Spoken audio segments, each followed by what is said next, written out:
भोपाल में महाशिवरात्रि पर देश के पहले विवादित किन्नर शंकराचार्य का पट्टाभिषेक हुआ। हिमांगी सखी पहली किन्नर शंकराचार्य बनी। सम्मेलन में जगतगुरु महामंडलेश्वरों की भी घोषणा की गई। कार्यक्रम में धर्मांतरित किन्नरों की घर वापसी भी हुई।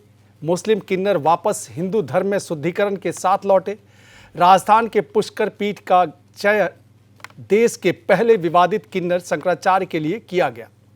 किन्नर अखाड़े के संस्थापक ऋषि अजय दास भी मौजूद रहे। पट्टाभिषेक के बाद हिमांगी सखी ने किन्नर समाज को संगठित करने और देश भर में पीठों की स्थापना की बात कही। उन्होंने यह भी कहा कि शंकराचार्य पद को लेकर यदि किसी को आपत्ति है तो वे शास्त्रार्थ के लिए आमंत्रित है। उनके कुछ बयानों के बाद कार्यक्रम धार्मिक और राजनीतिक हलकों में चर्चा का विषय बन गया। हिमांगी सखी ने कहा कि 4 शंकराचार्य अर्धनारीश्वर नहीं है, वह पुरुष हैं। यह जो शंकराचार्य की गद्दी है अर्धनारीश्वर का स्वरूप है। हम किन्नर देवताओं की श्रेणी में आते हैं।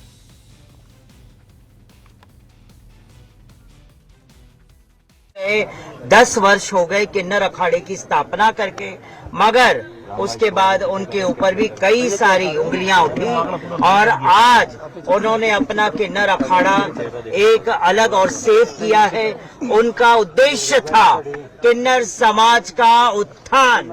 आज अगर 10 वर्षों में किन्नर समाज के उत्थान के लिए जो काम किया गया है वो स्वयं किन्नर अखाड़े के संस्थापक फाउंडर ऋषि अजय दास जी ने किया है। और जो धर्मांतरण की बातें बारंबार हर स्टेट से आ रही है, धर्मांतरण की बातें आप भी सुनते हैं, हम भी सुनते हैं कि हर स्टेट से धर्मांतरण की बातें आती है। हर स्टेट में सनातनी किन्नरों की प्रताड़ना की बातें आ रही हैं। तो कौन किन्नर समाज का नेतृत्व करेगा? कौन सा शंकराचार्य सामने आए हैं जो किन्नर समाज का नेतृत्व कर रहा है? चारों पीठ के शंकराचार्य बैठे हैं।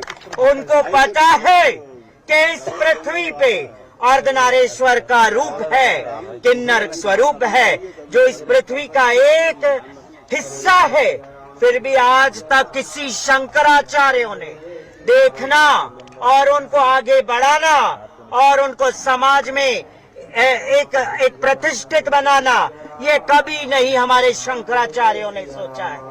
तो आज इस भोपाल की पावन नगरी में हमारे किन्नर समाज जितने भी बैठे हैं आपके सामने और स्वयं ऋषि अजय दास जी ने मिलके, सब ने मिलके मुझे आज किन्नर शंकराचार्य घोषित किया है।